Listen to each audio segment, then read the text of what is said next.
couverte sur ces dîners clandestins à Paris après la diffusion d'un reportage tourné par nos confrères d'M6 en caméra cachée. On y voit des participants, des serveurs sans masque qui ne respectent pas du tout les gestes barrières. On entend l'un des organisateurs, le collectionneur Pierre-Jean Chalençon, se vanter d'avoir dîné avec des membres du gouvernement.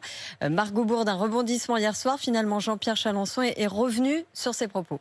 Oui, Pierre-Jean Chalençon faisait tout simplement de l'humour. Voilà ce qu'affirme son avocat dans un communiqué.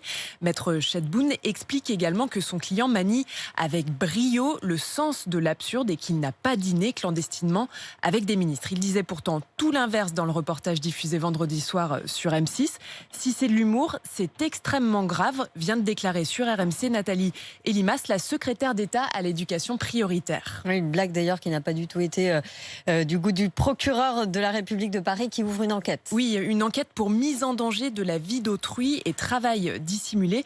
Elle doit permettre d'identifier les organisateurs et les participants à ces dîners interdits dans les quartiers chics de Paris. Au menu caviar et champagne pour au moins 160 €. Dans le reportage de M6, on peut voir les convives et les serveurs qui assument se faire la bise et ne pas porter le masque. Ce week-end, plusieurs ministres ont réagi. Gabriel Attal, le porte-parole du gouvernement, qui affirme ne pas croire à la présence de ministres à de telles soirées. Pour Marlène Schiappa, la ministre déléguée à la citoyenneté, si des ministres ou des députés y ont participé, ils devront payer des amendes. Sur les réseaux sociaux, en tout cas, de nombreux internautes sont indignés. Ce matin, les mots-clés « On veut les noms » et « Mangeons les riches » figurent en tête des messages les plus relayés. Merci Margot.